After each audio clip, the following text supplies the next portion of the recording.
오늘 말씀의 제목을 따라해 보시기 바랍니다. 종말 윤리가 있습니다. 종말의 윤리가 있습니다.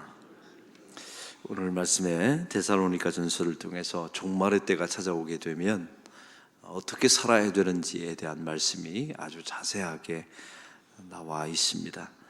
사랑하는 성도 여러분, 개인적인 종말, 우리의 죽음이 있고 우주적인 종말, 예수님의 재림이 있습니다. 이 두 가지는 확실하게 다가옵니다. 그래서 우리는 남겨진 시간을 산다라고 말씀드렸죠. 그래서 저는 디지털 시계를 싫어합니다.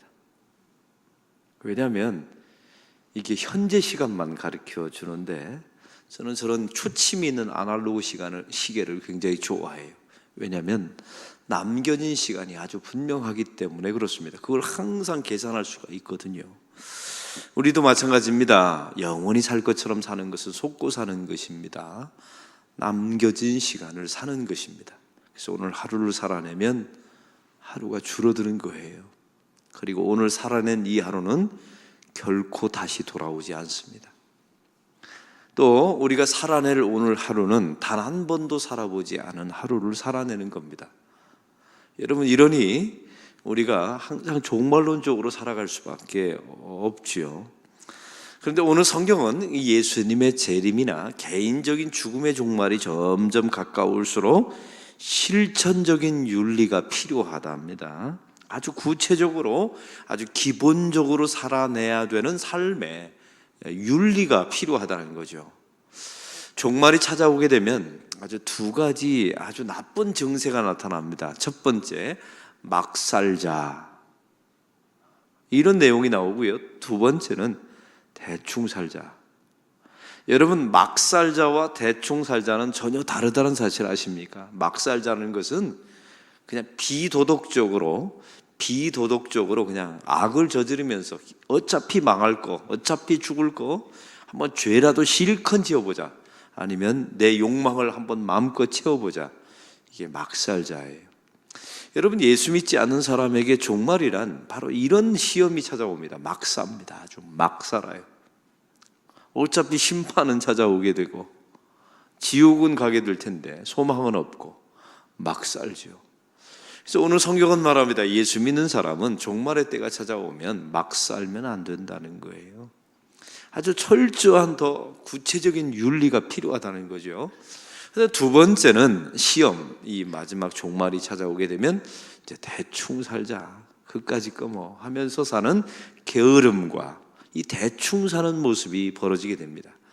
참 성경은 기가 막힌 것은요, 이 종말의 때가 찾아오게 되면 우리가 겪어야 될 이 심리적인 시험을 너무나 잘 알고 있어요. 성경은 참 위대한 하나님의 말씀입니다. 할렐루야.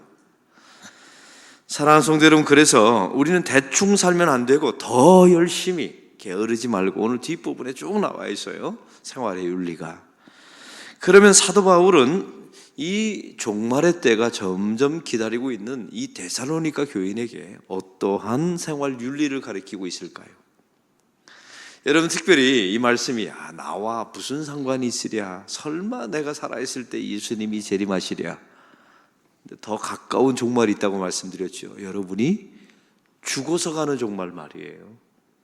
사실은 예수님이 재림해서 세상이 끝나나 내가 죽어서 세상이 끝나나 그건 동일한 겁니다. 한번 말씀드려볼까요? 여러분이 죽으면 세상은 끝난 겁니다. 여러분, 맞지 않습니까? 내가 죽었는데요, 세상은 끝난 거예요. 이런 차원에서 보면 이 종말은 점점 시시각각 우리에게 도적같이 다가오고 있다는 사실을 항상 잊지 마시기 바랍니다. 세상은 이걸 우리에게 이야기해 주지 않아요. 왠 줄 아십니까? 그래야 물건 팔아먹을 수 있는데요. 여러분, 스포츠카나 아주 좋은 자동차를 이렇게 진열해 놓고 파는데 보면 할머니가 그 모델로 서 있습니까? 아가씨가 서 있습니까? 한번 대답해 보세요. 누가 서 있나요? 사실 그 차와 아가씨와 할머니는 아무런 상관이 없어요. 근데 할머니 세워놓으면 차가 팔릴까요? 안 팔릴까요? 여러분, 속고 있는 거예요. 차는 할머니도 타고 아가씨도 타는데 왜 아가씨만 세워놓습니까? 사랑하는 성도 여러분, 바로 물건을 팔아먹기 위해서, 왜? 이 땅에서 영원히 살 것처럼 생각해야 화려함을 추구하거든요. 큰 것을 추구하고. 그러나 나에게 오늘 죽는다는 고백이 정말로 있다면 이 땅에서의 화려함보다 단순함을 추구합니다. 이게 성도의 신앙입니다. 오늘 말씀해 보면 이런 그런 종말이 찾아오게 되면 사도 바울이 권면하는 몇 가지 아주 구체적인 생활윤리, 이렇게 반드시 살아내야 된다, 이것이 성화다, 죽음을 앞둔 백성의 성화다, 이것을 가르쳐주고 있습니다.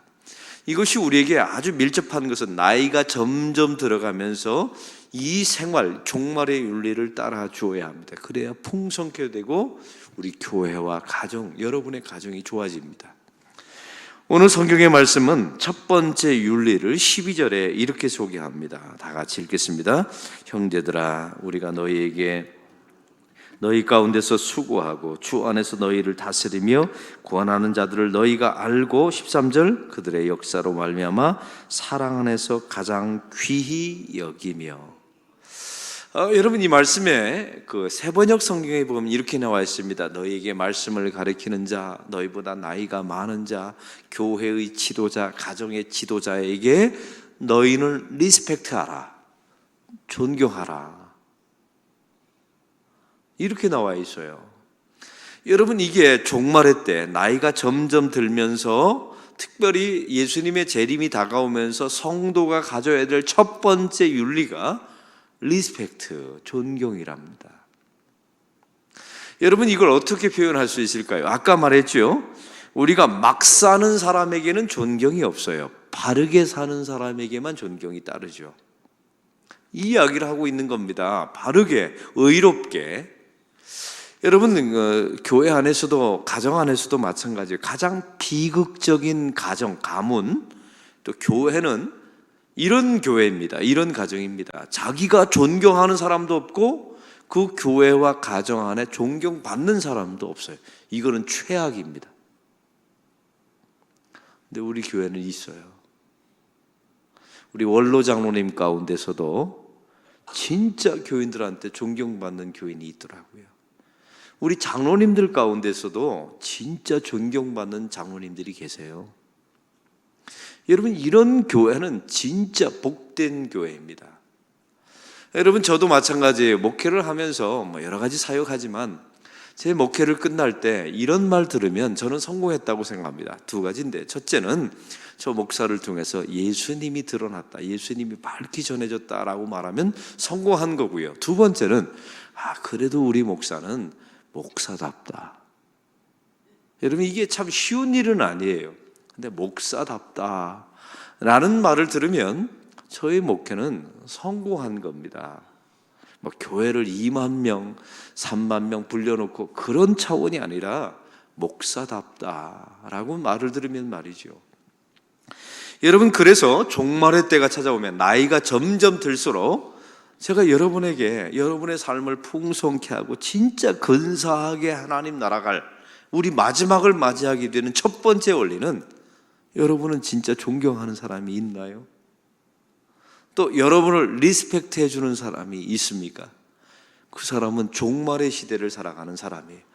그런 가정, 여러분 부모가 자녀에게 존경을 받는 가정은 이미 여러분 하나님의 큰 축복을 받은 거예요. 교회도 마찬가지입니다. 제가 우리 안락교회 부임하면서 우리 항존직과 장로님들에게 그런 말씀을 전한 적이 있어요. 개인적으로 제가 목회를 하면서 우리 장로님들을 존경받게 해드리겠습니다. 여러분, 이 말의 의미는 뭐예요? 목사는 목사다워지고 장로는 장로다워지고 권사는 권사다워질 때 리스펙트가 생기는 거예요. 이거는 누가 강압해서 생기는 문제가 아니지 않습니까? 당신들 존경해야 합니다, 이래서 되는 문제는 아니에요. 그렇게 살아내야죠. 이게 얼마나 어렵고 얼마나 지난한 시간을 지나야 되는지 몰라요. 사랑하는 성도 여러분, 왜 성경은 이것을 첫 번째 종말 윤리로 말했을까요? 이 데살로니가 교회와 현대 교회와 지금도 마찬가지입니다. 가정 속에서 리스펙트가 사라진 교회와 가정은 이미 심판받은 겁니다. 근데 이것을 고려하지 않아요. 리스펙트와 아무런 상관없이 자기의 이익을 추구합니다. 눈앞에 있는 이익을. 리스펙트와 아무런 상관없이 자기 눈앞에 있는 자기의 감정에 충실합니다. 여러분, 이러면 리스펙트는 사라지는 거예요. 그래서 여러분도 마찬가지입니다. 나이가 점점 들어갈수록 고집센 노인, 자기 감정에 충실한 노인으로 살아가면 무시받습니다. 어떤 무시인 줄 아세요? 여러분은, 저와 여러분은 항상 이걸 아셔야 돼요. 사람들이 말은 하지 않지만 나는 죽어도 저렇게 살고 싶지는 않다. 여러분 앞에서, 저와 여러분 앞에서 말은 하지 않지만 그런 생각이 교인들 안에 들었다면 이건 재앙이 시작된 겁니다. 사랑하는 성도 여러분, 그래서 종말의 때가 찾아오면 저와 여러분이 좀 가난해도, 좀 하나님 앞에 헌금은 좀 못하고 건강은 좀 없어도 저런 신앙인처럼 살아가야지, 이런 말을 듣는다면 하나님께서 기뻐하시고 여러분의 가정과 교회는 성공한 것입니다. 제가 언젠가 말씀드린 적이 있어요. 제가 목회를 한다고 하니까 저희 아버지가 제가 공대 갔을 때 되게 좋아했거든요. 왜냐하면 그때 공대를 가면 돈 좀 벌었어요. 그래서 아버지가 가난하셨으니까 좋아하셨죠. 근데 제가 목회를 한다고 하니까 제 아버지가 너도 나처럼 평생 동안 가난해도 이렇게 시골 목회해도 너는 목회를 할 수 있느냐 물으시더라고요. 그래서 그렇다고. 그 다음에 제가 저희 아버지한테 굉장히 멋진 말을 해드렸잖아요. 아버지는 가난했지만 불행해 보이지는 않았습니다. 제가 생각해봐도요, 제가 최고의 효도를 했어요. 당신은 가난했지만 내 눈에 하나도 불행해 보인 적이 없어요. 제가 이 말을 해드렸어요. 그 말은 쉬운 말로 말하면 뭔지 아세요? 나는 당신을 리스펙트합니다. 여러분, 이 말 때문에 저희 아버지가 평생을 목회한 모든 보상을 아들한테 받은 거예요. 왜냐하면 아들이 당신을 부끄러워하는 줄 알았거든요. 그런데 리스펙트 한다고 말을 하잖아요. 애둘러서 말이에요. 이러면 성공한 거 아닙니까? 승리한 거예요. 여러분, 교회 점점 은퇴가 다가오면 다가올수록, 아니면 나이 들어서 하나님 나라 갈 시간이 다가오면 다가올수록 하나님, 목사는 목사답게, 성도는 성도답게 리스펙트 받는 그런 종말의 윤리를 갖게 해달라고 기도하십시오. 이게 그 가정과 교회를 살리는 가장 중요한 건강의 원리입니다. 할렐루야.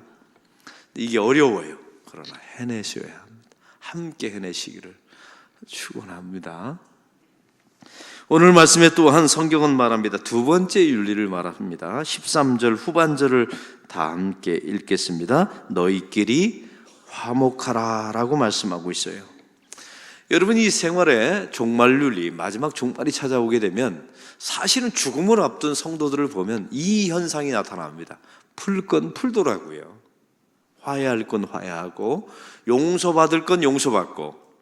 그래서 그 강팍한 사람도요, 죽을 때가 되면 나를 용서해달라고 말하더라고요. 그리고 용서하고 용서받고 말이죠. 그래서 오늘 성경은 이게 되는 겁니다. 종말의 때가 점점 찾아오게 되면 서로 화목하라 라고 말씀하고 있죠. 이에 대한 성경은 이렇게 말씀합니다. 너희가 하나님 앞에 예물을 드리다가 형제에게 원망만 들을 만한 일이 있거든 재물을 놓아두고 가서 화목하라 라고 말씀하고 있습니다. 왜냐하면 화평 없는 기도는 하나님께서 받지 않으십니다. 화평 없는 제사도 받지 않지요. 교회도 마찬가지입니다. 교회가 부흥하는 교회, 제가 부산에 얼마나 많은 교회에 헌신 예배를 다녔습니까? 부흥하는 교회의 첫 번째 공통점이 뭔지 아세요? 안 싸워요. 싸우질 않아요.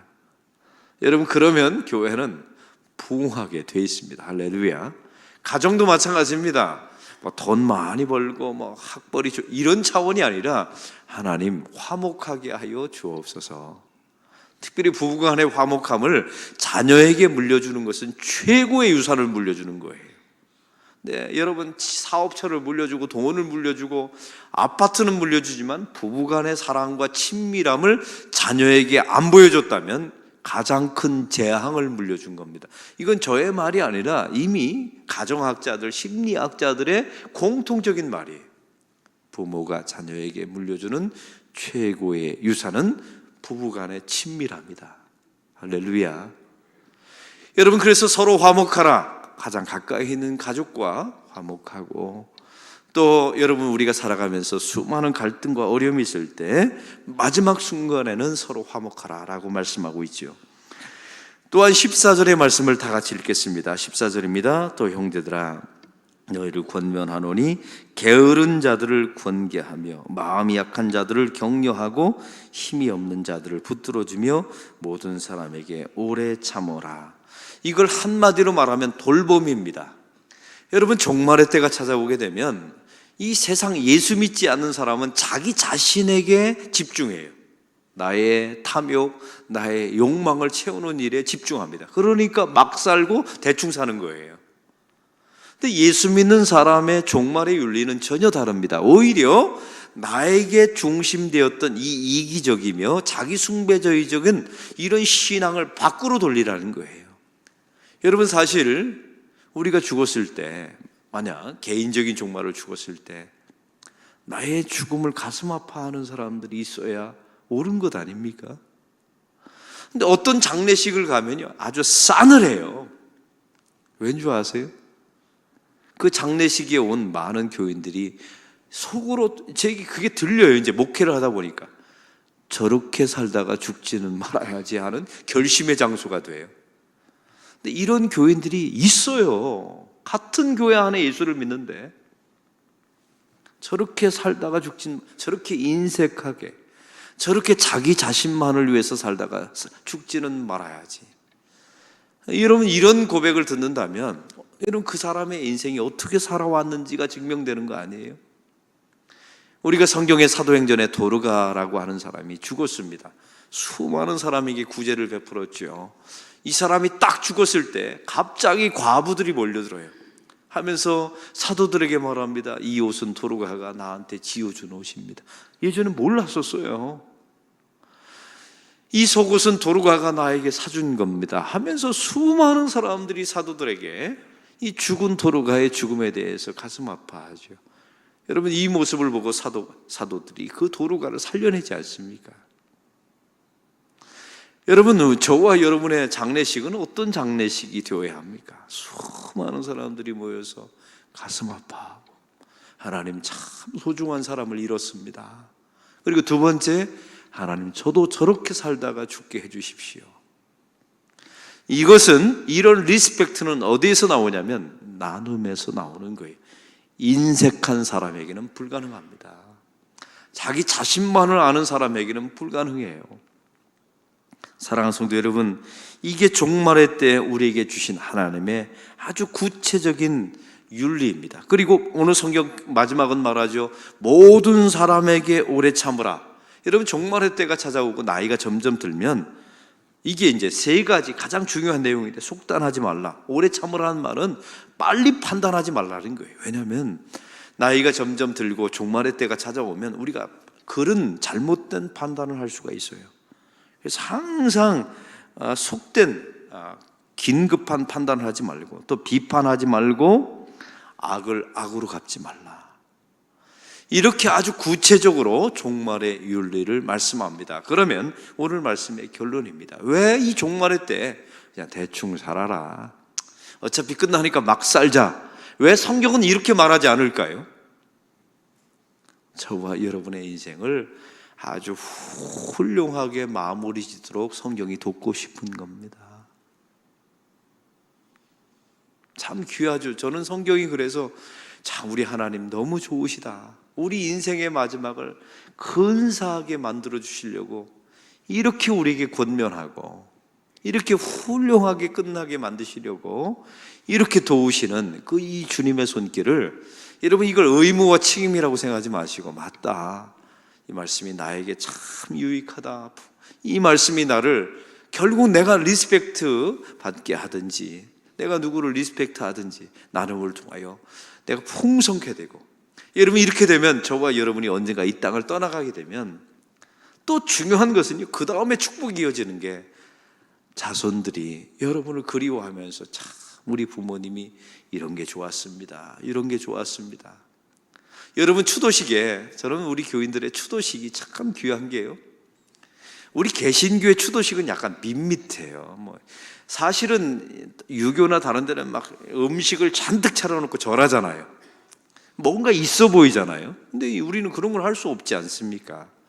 그래서 제가 취하는 방법이 있어요. 저를 추도식 예배에 초대하는 가정들이 있거든요. 그러면 아버님의 사진을 가져오라고, 아버님의 사진을 옆에다 이렇게 놔요. 그리고 하나님 앞에 예배를 드리고, 그 다음에 자녀들에게 묻습니다. 아버님이 살아생전에 어떤 분이셨냐고. 근데 이분들이요, 그 아버지 어머니를 말하면서 울어요. 왜냐하면 너무 고마웠거든요. 그 어려웠을 때, 가난했을 때 그 부모님의 희생을 이야기합니다. 리스펙트 하는 거예요. 참, 이 예배가 얼마나 멋있는 예배. 이 유교의 제사는 잽도 안 돼. 여러분, 이런 예배를 한번 드려본 사람은요, 그 절하는 예배를 탐내지 않습니다. 왜냐? 이게 훨씬 더 귀한 예배거든요. 하나님 앞에 예배했어요. 그 어머니 아버지의 사진을 보면서 리스펙트 했어요. 성도의 삶이 이렇게 돼야죠. 여러분, 이렇게 마무리 짓고 종말을 준비하는 하나님의 성도들이 되시기를 주의 이름으로 축원합니다. 오늘 말씀의 느낌과 깨달은 점을 적어보시고, 해야 될 것 한 가지와 하지 말아야 될 것 한 가지를 적어보시고, 이 말씀대로 사는 하루가 되게 달라고 기도하는 시간 갖겠습니다.